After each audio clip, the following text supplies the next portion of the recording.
Kenapa bila kita nak dekat kepada Allah ada halangan? Allah adakan halangan ni kerana halangan ni dia yang menyebabkan kita lebih dekat daripada Allah. Saya selalu katakan layang-layang tu naik apabila dia melawan angin. Layang-layang tidak akan naik dengan mengikut angin. Jadi bila kita nak buat baik, Allah datangkan halangan. Halangan itu menyebabkan kita lagi kuat kita untuk menguatkan kita sebenarnya, ya. Jadi bagaimana yang dikatakan halangan-halangan yang kata Kak Ros tadi daripada keluarga sendiri, ya. Jadi kita kadang-kadang memang mana-mana saja Rasul kita lihat diuji, ya, kadang-kadang daripada keluarga mereka sendiri. Yang kata Nabi Nuh, cerita Nabi Nuh, kita tengok Nabi Lut, kita nampak banyak cerita-cerita dalam kehidupan para sahabat sendiri pun menghadapi tantangan daripada keluarga mereka sendiri, ya. Subhanallah, apa yang kita boleh belajar ialah yang paling penting sekali ialah bagaimana diri kita terhadap diri kita sendiri itu dulu, ya.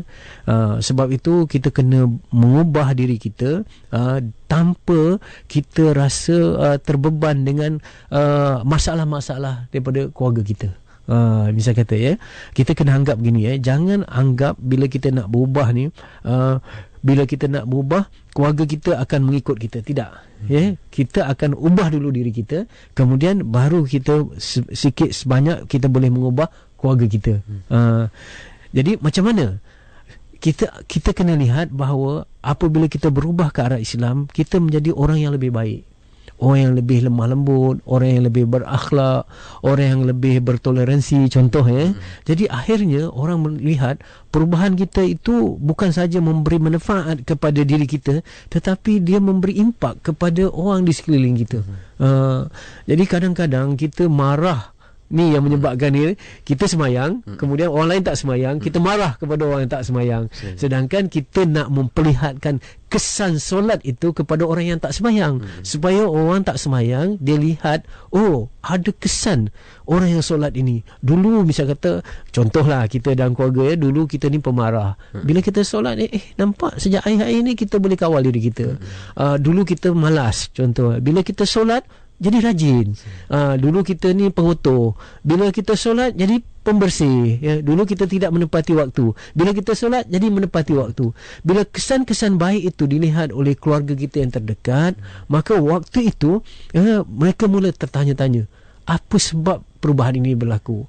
Dan bila datang pertanyaan itu, maka waktu itu orang akan dapat jawapannya dalam bentuk sikap. Jadi ini yang dia. Tetapi apa yang berlaku kini ialah apabila kita solat, apabila kita buat perubahan untuk aurat dan sebagainya, kita menjadi lebih sombong, kita menjadi orang yang lebih, bisa kata, kasar. Kita tak nampak macam mana yang dikatakan lemah lembut dalam kasih sayang tu, tak nampak kesannya. Jadi sebab itu kadang-kadang keluarga kita makin menjauh kita, ya.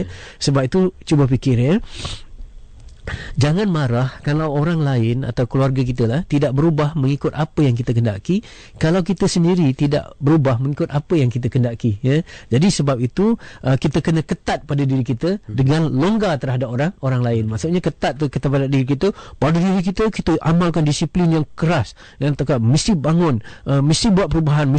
Tapi pada kawan-kawan kita ataupun pada dalam konteks ini pada keluarga kita, kita kena longgar sikit, lenient sikit, dan insya-Allah. Dan rasa lama kelamaan insya-Allah keluarga kita akan berubah. Sebab itu kalau kita lihat dalam sejarah-sejarah mana saja, bila kita berubah ke arah kebaikan, selalunya keluarga akan ikut, lambat laun dia akan ikut, insya-Allah.